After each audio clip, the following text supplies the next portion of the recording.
Welcome to JBSports. I'm your host, Jonathan Burton here, and today we're going to talk about two specific things.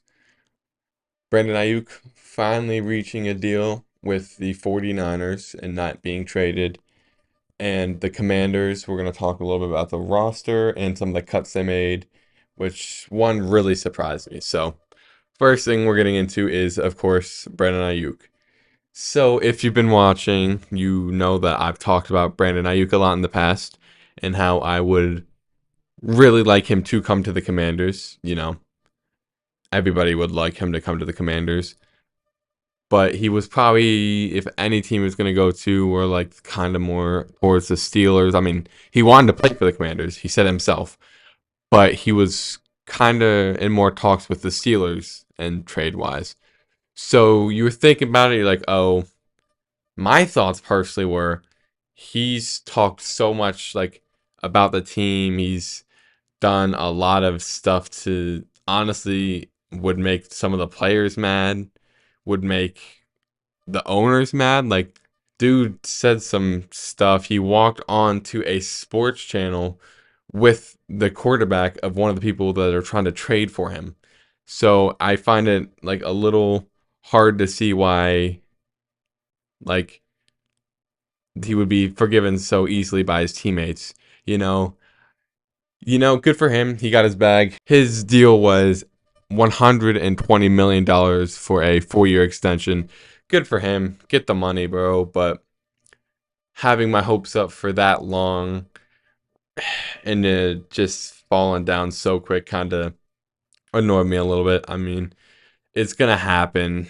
You thought most likely he wasn't going to come to the Commanders anyway, but I was really holding out hope that we'd, you know, get him, especially after Jahan Dotson was traded to the Eagles, which I'll get into in a minute. But it's just kind of sad to look at because we got rid of Jahan Dotson, like I'll talk about, which was our number 2 wide receiver. And now we have, of course, Terry McLaurin starting. We love Terry McLaurin, scary Terry.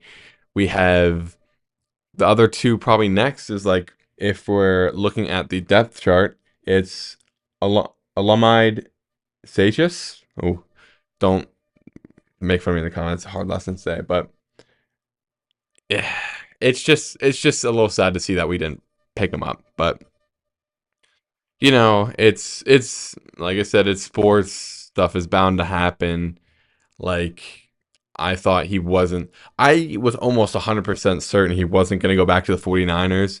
Like I said, there's a short I made in another episode. I thought he was too far removed from the team to sign back. And I thought like maybe the players wouldn't like him, but one of the posts, I think it was NFL repost, like posting it. George Kittle was in the comment. He put a party hat and celebration emoji. So he seems to be happy with it. I mean, I don't know if I'd be too mad with a player like Brandon Aiyuk on my roster with me, but the team chemistry has to be a little hurt. But, he gets his bag. The Commanders, Steelers don't get that other receiver they kind of were looking for. The Commanders really just lose a receiver. The Steelers just need to find another receiver. They don't really have anyone but George Pickens, so we'll see what happens there. And it's just upsetting. Going into the next thing I wanted to talk about, I wanted to talk about KJ Henry. KJ Henry was a backup defensive lineman for the Commanders who never really got a shot. He was he wasn't bad. The times he played hard. The first sack he got in the NFL was taken away. It was a roughing the passer on Mac Jones against the Patriots where it just looked like a 100% clean sack, but he landed on him. So I guess that's how it was roughing the passer. So he, like I said, never really got his chance, but when he did play, he played with some heart. Unfortunately, he was released, which I really wanted to see KJ Henry get a shot. I liked the player he was. I like what he could be. I like what he could be in the NFL. And he was a good pickup. Unfortunately, he didn't play how the team wanted him to play. He didn't play how the coaches want. So you got to play how the coaches want. you don't play like they want, you get released. They got swooped up by the Bengals. Well, he did. He got swooped up by the Bengals. And he'll probably be a defensive lineman there. I mean, some of the defensive linemen on the Bengals have a little struggles with the Bengals right now. I think with Joe Burrow getting such a big contract, it kind of hurt their little rift. Everybody's going to want money now. You give one person a lot of money, other people are going to be like, well, maybe I could have gotten a little more money from what you gave him. So I feel like that really hurt the team, but we're going off topic from that. So KJ Henry gets swept up by the Bengals after being released by the Washington Commanders. I was hoping we'd keep him on the roster, but it didn't end up happening. So we upsettingly did not keep him. And there are some people we signed to the practice squad after they did not make the 52-man roster. I'm going to say their names right now. Running back Casimir Allen, he had a pretty good last game. Cornerback Chigozie Anusim. He was I believe, the quarterback we signed out of Colorado State. Then you have guard Julian Good-Jones. He didn't do terrible. Quarterback Sam Hartman, unfortunately for him, he didn't really get a chance to make the active roster because he had a shoulder injury the first game he went into. So I'm happy he will get another shot hopefully, and he can prove himself. Defensive end Andre Jones Jr. He's kind of been on that practice squad cusp for the last. He was like that last year too, so I'm not surprised he's there. Defensive tackle Hagi Ndebusi. I didn't see much from him. Running back Chris Rodriguez Jr. We drafted him last year. When he had his times, he didn't do too bad, but with the addition of Austin Eckler, it kind of made that running back room even more difficult to get on. So I'm happy we still have him, but it was a little sad to see him down there. Wide receiver Mitchell Tinsley and wide receiver Bryson Tremaine. Wide receiver room isn't bad. It could be better than it is right now, but we had a lot of wide receivers to look at, so they get bumped down. Tight end Cole Turner. We'll talk about him for a minute. Cole Turner has really good plays. He's had his flashes of moments. And if you look at the type of tight end he is he's a catching tight end. That's what he's known for on a roster. That's what he's known by our fans. And he couldn't really block. You could tell if John Bates is the blocking tight end we use if we want to block. That's what we used last year. But recently, you've seen in practices, you saw in some of the games, when a player doesn't do good and starts to regress in what he's supposed to do, you cut him. So lucky enough for him, he did not get fully cut. He is on the practice squad, but Cole Turner has had a struggle recently. He started dropping balls more and more in practices, like I said, games. So he's not doing what he's supposed to do. He's known for catching, and he's not catching. So he gets, unfortunately, put down to the practice squad. Defensive end Carlos Watkins and running back Michael Willie. So we have some noticeable names on there. Sam Hartman. Hopefully he gets another shot. Chris Rodriguez Jr. Hopefully he gets his shot again because he wasn't bad. He had some fumble problems, I will say. And Cole Turner. He's regressing and he's pretty young still. We thought he was I thought he was gonna be like the next kind of tight end, but for us, but he's not. So I'm gonna go over the active roster, what our 52-man roster is. Quarterback, Jaden Daniels, starter. Not surprised. Jaden Daniels had a very good preseason when he played. Of course, like I always say, it's preseason. It's not an actual full-fledged NFL game, so we have to wait to see where he is going to be into that, but he'll be good. Second, Marcus Mariota, and third, Jeff Driscoll. I'm going to be honest with Jeff Driscoll. During the last few games of the preseason, good old Trey McSorley, throw it on a dime. He played very well. I thought there was maybe a chance he'd actually go over Jeff Driscoll, but unfortunately for him, he did not. Jeff Driscoll remains as third string quarterback. And then you have the running back room, Brian Robinson Jr. named as starter. We love B Rob. And then Austin Eckler at the second. They'll both get their touches. So we love Brian Robinson and Austin Eckler. Third, Jeremy McNichols. He did pretty good in preseason when he had his time. So we're happy about that.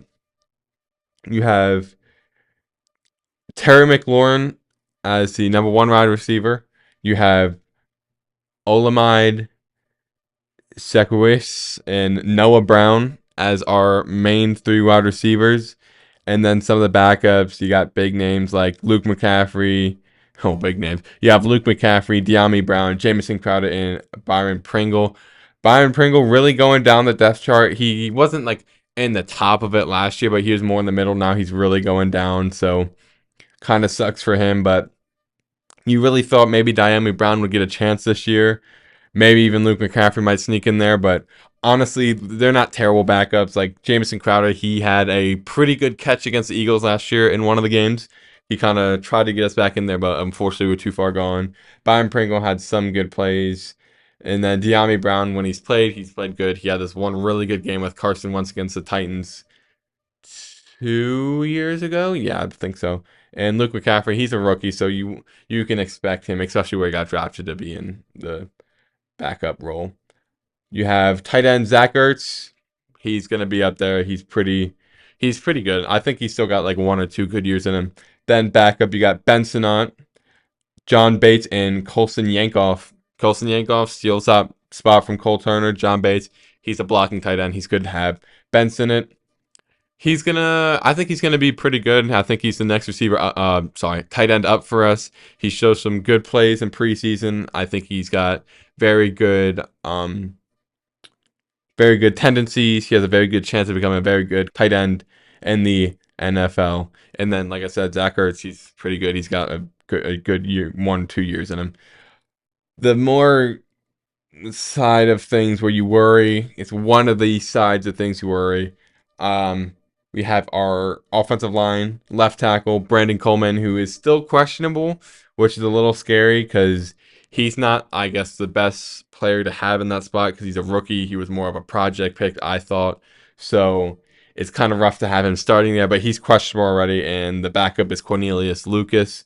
And third string is Alex Taylor, who is also on IR. So you hope that if Cornelius Lucas has to play the first week, he is not injured.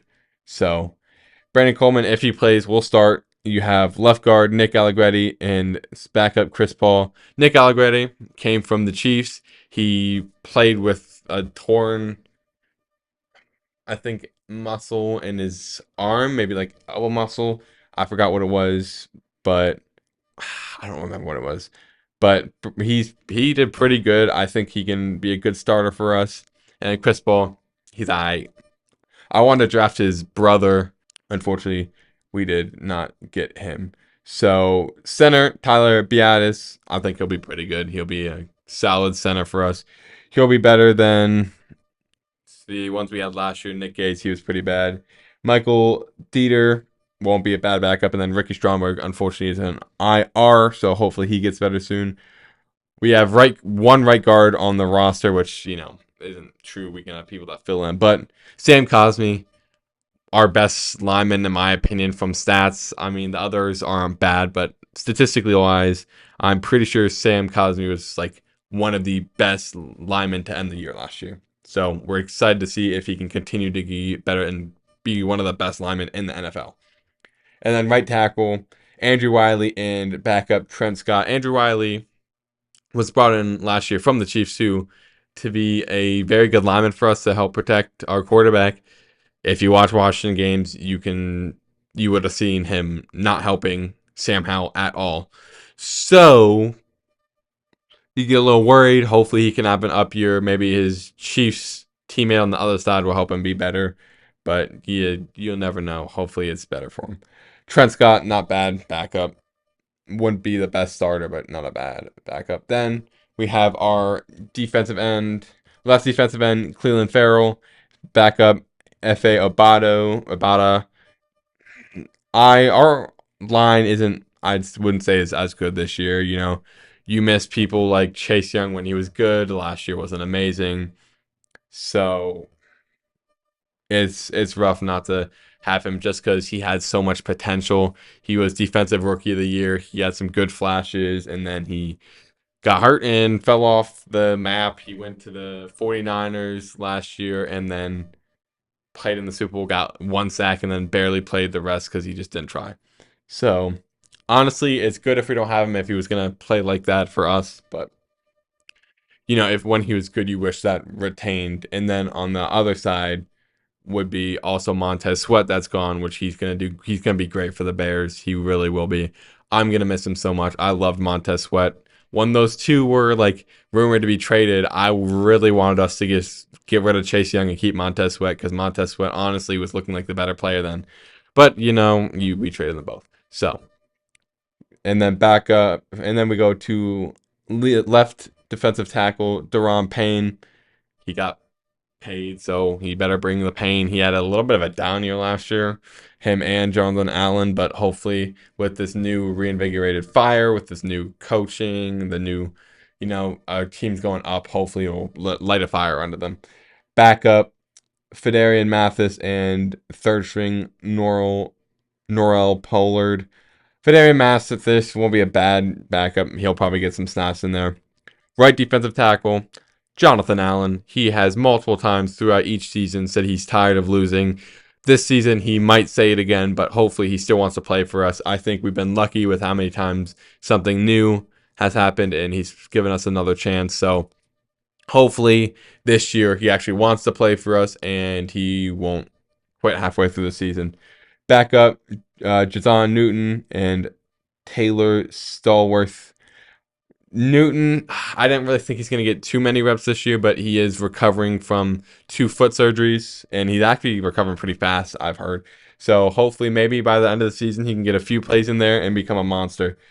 Right defensive end, Dorrance Armstrong, and the backup is Javante Jean-Baptiste. Hopefully Dorrance Armstrong can produce with this newfound time he has, because he didn't do bad with the Cowboys. But he didn't do bad with them when he had his time. So hopefully he can do good for us and really produce with the more time he's had. And Javante Jean-Baptiste, when he played, he wasn't bad last year. I'm not going to say he was perfect. I'm going to say he's an animal, but he's a good backup. And then we have the linebacker group, Frankie Louvu, Bobby Wagner, and Dante Fowler Jr. starting for us. I think they're not that's a pretty good linebacker core. Bobby Wagner is probably more there to lead the team on the defense. I mean, he can still play. He can still ball. He had, I think, the most solo tackles in the league by a linebacker last year with his age, which is incredible. I think it was pretty high. It was over 100 tackles and stuff. So he's still pretty good. Frankie Louvu, I'm so excited for. Frankie Louvu, I think, is one of the best signings we had this offseason. We signed him for a 2 to 3 year deal, which I'm happy about. I think he's a player that can really help us on defense and really start getting this mojo and flow back to the defense we were supposed to have, and a defense that a few years ago people thought was going to be really scary. So then you go to Dante Fowler Jr. He'll be good there. And then backups you have Mikal Walker, Jordan McGee, and Jamin Davis. Jamin Davis is going to be more, I think, on the defensive line, but unfortunately, I've heard he's not doing well there either. So after this year, he'll probably be gone. But Jordan McGee, I hope he can get healed, because I feel that he can be a really good linebacker. He's the one we drafted. He had pretty good physical stats off the board if you looked at him from the draft combine, and then Mikal Walker won't be bad. Then going into the scariest part of our whole team in defense, you have the cornerbacks. You have Benjamin St. Juste, Emmanuel Forbes, kind of as those places for you, and then you have Michael Davis. Oh wait, maybe Emmanuel Forbes got benched. Oh, I did not notice that. but our kind of cornerbacks, Benjamin St. Juice, right cornerback, Michael Davis, and nickelback, Mike Sandstro. That is amazing to see Emmanuel Forbes in that backup role. I hope he does not get the field. I'm sorry. I hope you can be good for us, but you haven't been. So if this is true to what it's saying and he's a backup, that is good to see.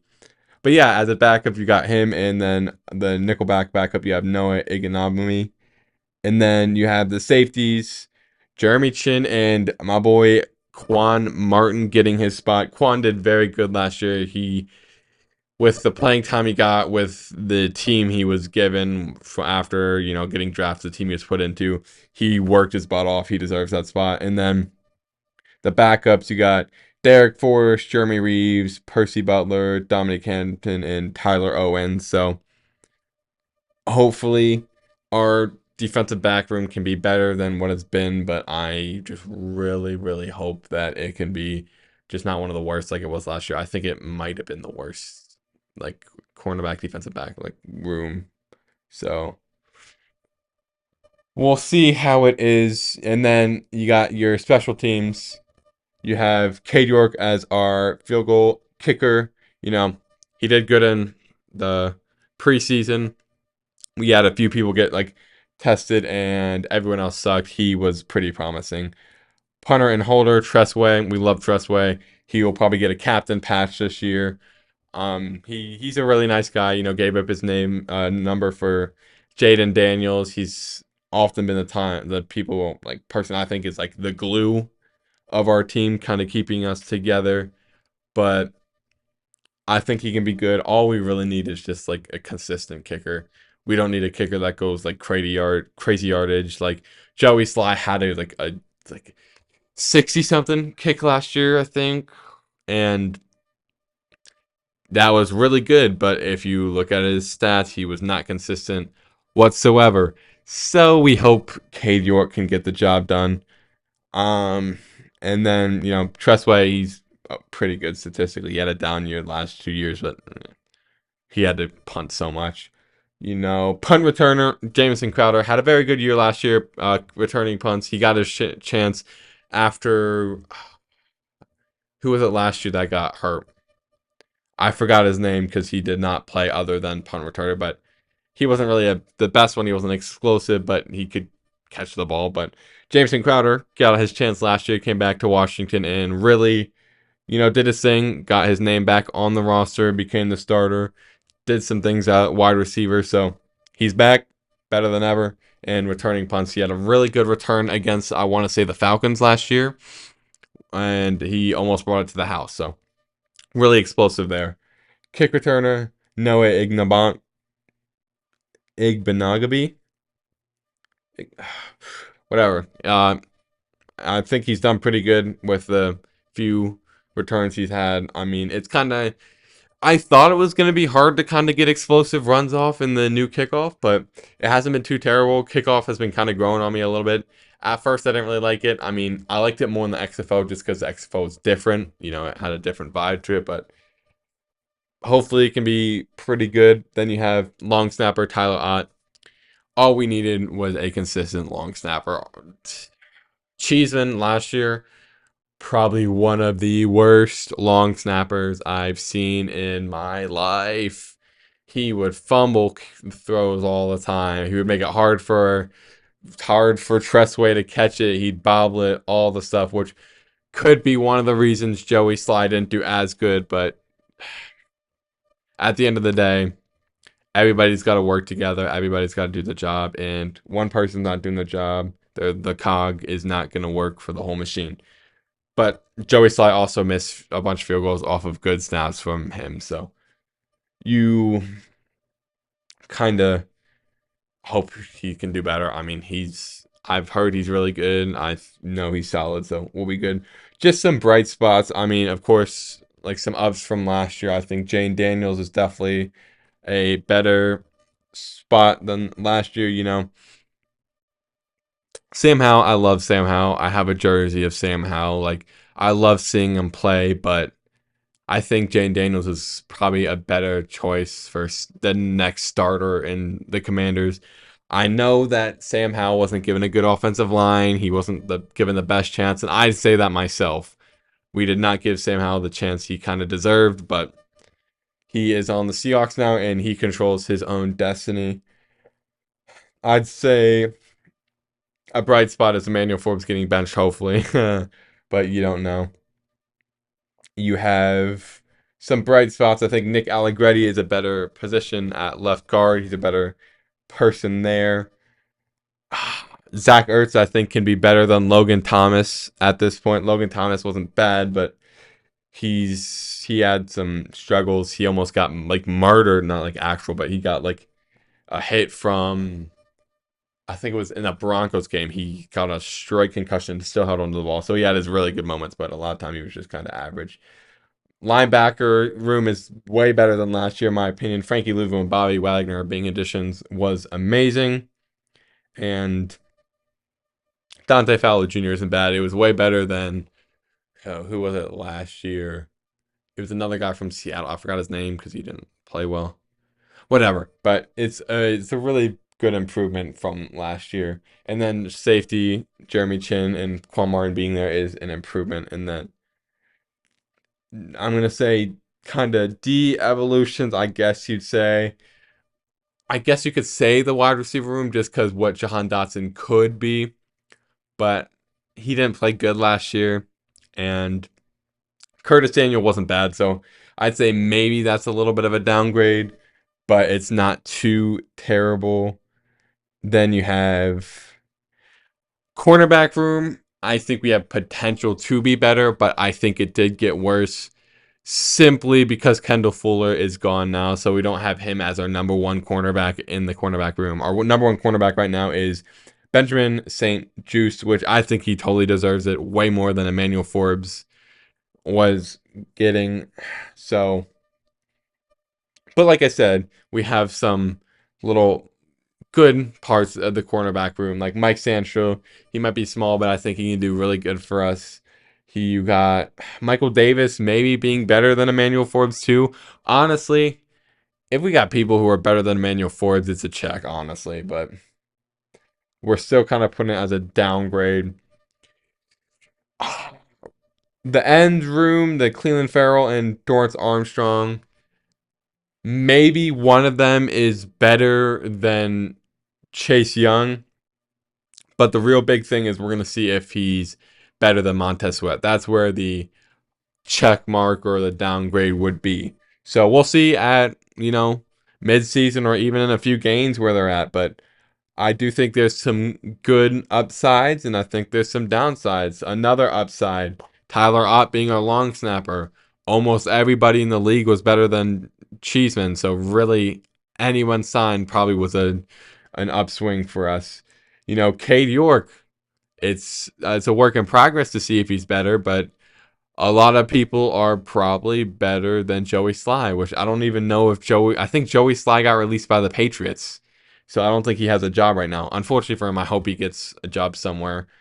But he's not there anymore. So, you know, it's a rough spot, but we have some good things, we have some bad things, and we got to work with what we have. We got new coordinators. We have a new offensive coordinator, new defensive coordinator. We have a new head coach. Our whole coaching staff is different. So we'll really see if we can improve. Honestly, this year, I don't think we're going to win it all. I don't think we're going to go far in the playoffs. I really only am expecting maximum like 7 wins. That's what I really think we can get. I think we can achieve that. That's what I want, at least 7 wins, as long as we have more than last year.